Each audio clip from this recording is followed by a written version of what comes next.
আসসালামু আলাইকুম। বাংলাদেশ বেতার, সিলেট।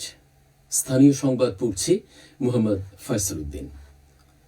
ধর্মীয় আচার ও নানা আয়োজনের মধ্য দিয়ে সারা দেশের মতো সিলেটেও গতকাল পালিত হয়েছে খ্রিস্টান সম্প্রদায়ের সবচেয়ে গুরুত্বপূর্ণ ধর্মীয় উৎসব শুভ বড়দিন। খ্রিস্ট ধর্মের প্রবর্তক যীশু খ্রিস্ট এই দিনে বেথলেহেম শহরে জন্মগ্রহণ করেন। খ্রিস্ট ধর্মাবলম্বীদের বিশ্বাস সৃষ্টিকর্তার মহিমা প্রচার ও মানব জাতিকে সত্য ও ন্যায়ের পথে পরিচালনা করার জন্য যীশু খ্রিস্ট জন্ম নিয়েছিলেন। সকালে শুরু হয় বড়দিনের প্রার্থনা, এরপর খ্রিস্টযোগ অর্থাৎ বিশেষ প্রার্থনা অনুষ্ঠিত হয়। অনেক জায়গায় গত মধ্যরাতেও শুরু হয় বিশেষ প্রার্থনা। এ সময় গির্জার ভেতরে বাইরে খ্রিস্টান ধর্মাবলম্বীরা প্রার্থনায় মগ্ন থাকেন। যীশু খ্রিস্টের আদর্শ ও শিক্ষা অনুসরণের আহ্বান জানানো হয় প্রার্থনায়।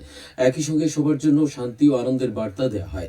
বড়দিন উদযাপন উপলক্ষে গির্জা, বাড়ি ও দোকানগুলো সাজানো হয়েছে রঙিন বাতি, বেলুন আর ফুল দিয়ে। বাড়ির সামনে শোভা পাচ্ছে ক্রিসমাস ট্রি। অতিথি আপ্যায়নের জন্য সব বাড়িতে তৈরি করা হয়েছে রকমারি পিঠাপুলি। খ্রিস্টান পল্লীর গির্জাগুলো ইতোমধ্যে ঝলমল করছে বাহারি আলোকসজ্জায়। এদিন সবচেয়ে বেশি আনন্দে থাকে শিশুরা। শিশুদের জন্য বিশেষ আকর্ষণ থাকে সান্তা ক্লজ। যীশু খ্রিস্টের জন্মদিন উপলক্ষে প্রধান উপদেষ্টা ডক্টর মোহাম্মদ ইউনূস তাঁর বাণীতে যীশু খ্রিস্টকে মানব জাতিকে মুক্তির দূত ও আলোর দিশারি হিসেবে অভিহিত করে বলেন, যীশু শান্তি, সত্য ও ন্যায়ের বাণী প্রচার করে গেছেন। তিনি খ্রিস্ট ধর্মাবলম্বীদের দেশপ্রেম ও মানবতার আদর্শে উদ্বুদ্ধ হয়ে বাংলাদেশের স্বপ্ন বাস্তবায়নে ভূমিকা রাখার আহ্বান জানান। শুভ বড়দিন শুধু একটি ধর্মীয় উৎসব নয়, এটি মানবতা, ভালোবাসা ও সম্প্রীতির প্রতীক, যা সমাজের শান্তি ও সহমর্মিতা প্রতিষ্ঠায় মানুষকে অনুপ্রাণিত করে। এদিকে উৎসব মুখর পরিবেশে খ্রিস্টান সম্প্রদায়ের অন্যতম ধর্মীয় উৎসব শুভ বড়দিন পালিত হয়েছে মৌলভীবাজারে।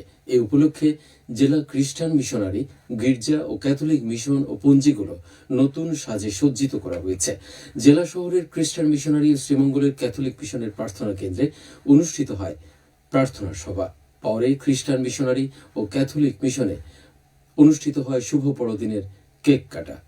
এই সময় গণ্যমান্য ব্যক্তিবর্গ উপস্থিত ছিলেন। বিকেলে অনুষ্ঠিত হয় সান্তা ক্লজ সেজে শিশু উৎসব, আলোচনা সভা ও সাংস্কৃতিক অনুষ্ঠান। জেলার ১৫৬টি গির্জা এবং ৭৭টি খাসিয়া পঞ্জিতে অনুরূপ কর্মসূচির মাধ্যমে দিবসটি পালিত হয়েছে। উৎসবমুখর পরিবেশে শান্তিপূর্ণভাবে বড়দিন উদযাপনে আইনশৃঙ্খলা রক্ষাকারী বাহিনী সহ প্রশাসনের পক্ষ থেকে নেওয়া হয়েছে বিশেষ নিরাপত্তা। যে কোনো মূল্যে দেশের শান্তি শৃঙ্খলা রক্ষার আহ্বান জানিয়েছেন বিএনপির ভারপ্রাপ্ত চেয়ারম্যান তারেক রহমান। তিনি গতকাল রাজধানীর পূর্বাচলের জুলাই ৩৬ এক্সপ্রেসওয়েতে গণসংবর্ধনায় দেয়া বক্তৃতায় এ আহ্বান জানান।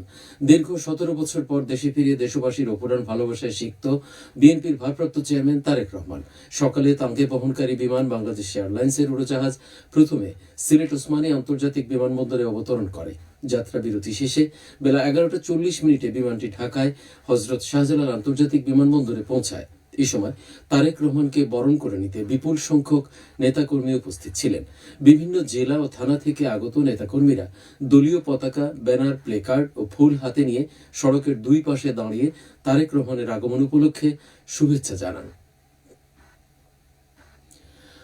ত্রয়োদশ জাতীয় সংসদ নির্বাচন ও গণভোটে ভোটাধিকার প্রয়োগের লক্ষ্যে পোস্টাল ভোট বিডিএফ এর মাধ্যমে এ পর্যন্ত ৭,১৭,২১৭ জন ভোটার নিবন্ধন করেছেন।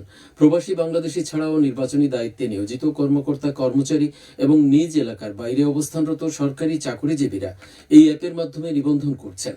এছাড়া পোস্টাল ভিডিএফ এর মাধ্যমে এ পর্যন্ত দেশে অবস্থানরত ১,৮৬,৩০৫ জন বাংলাদেশি ভোটার নিবন্ধন করেছেন। এদিকে প্রবাসী ভোটার, সরকারি চাকরিজীবী, নির্বাচনী দায়িত্বে থাকা ব্যক্তি ও আইনি হেফাজতে থাকা ভোটাররা পোস্টাল ভোট বিডিএফ এর মাধ্যমে ৩১শে ডিসেম্বর পর্যন্ত নিবন্ধন করতে পারবেন।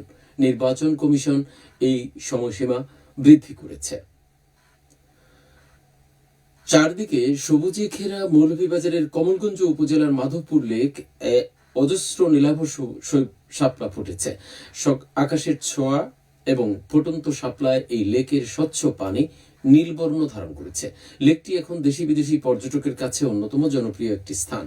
চারদিকে সুউচ্চ পাহাড়ের মাঝখানে অবস্থিত লেকের টলটলে পানি, ছায়া সুনিবিড় পরিবেশ, শাপলা শালুকের উপস্থিতি আর অতিথি পাখির কলতান পরিবেশকে আরো মনোমুগ্ধকর করে তুলেছে। এই লেকের মনোমুগ্ধকর সৌন্দর্য উপভোগ করতে এখন পর্যটকদের পদচারণায় মুখরিত। খেলার খবর, ক্রিকেট। দেশের ক্রীড়াঙ্গনের জনপ্রিয় tournament Bangladesh premier league BPL এর 12তম আসর শুরু হচ্ছে আজ বিকেল 3টায় সিলেট আন্তর্জাতিক ক্রিকেট স্টেডিয়ামে। উদ্বোধনী খেলায় স্বাগতিক সিলেট টাইটান্স রাজশাহী ওয়ারিয়র্সের মুখোমুখি হবে। দিনের দ্বিতীয় ম্যাচে নোয়াখালী এক্সপ্রেস খেলবে চট্টগ্রাম রয়্যালসের বিরুদ্ধে। 6 দলের বিপিএল সিলেট সহ চট্টগ্রাম এবং ঢাকা ভেন্যুতে অনুষ্ঠিত হবে।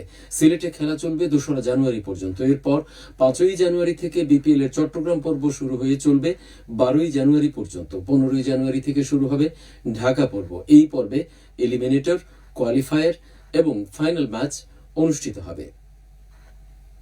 সবশেষে আবহাওয়া। রাত 1টা পর্যন্ত পূর্বাভাসে বলা হয়েছে সিলেট সহ পার্শ্ববর্তী এলাকায় আজ কোনো সতর্কবাণী নেই এবং কোনো সংকেত দেখাতে হবে না। আজ সিলেটে সূর্যোদয় হয়েছে 6টা 36 মিনিটে এবং সূর্য অস্ত যাবে 5টা 12 মিনিটে। সংবাদ শেষ হলো। আমাদের পরবর্তী স্থানীয় সংবাদ প্রচারিত হবে বিকেল 4:30টায়। শোনার আমন্ত্রণ রইল।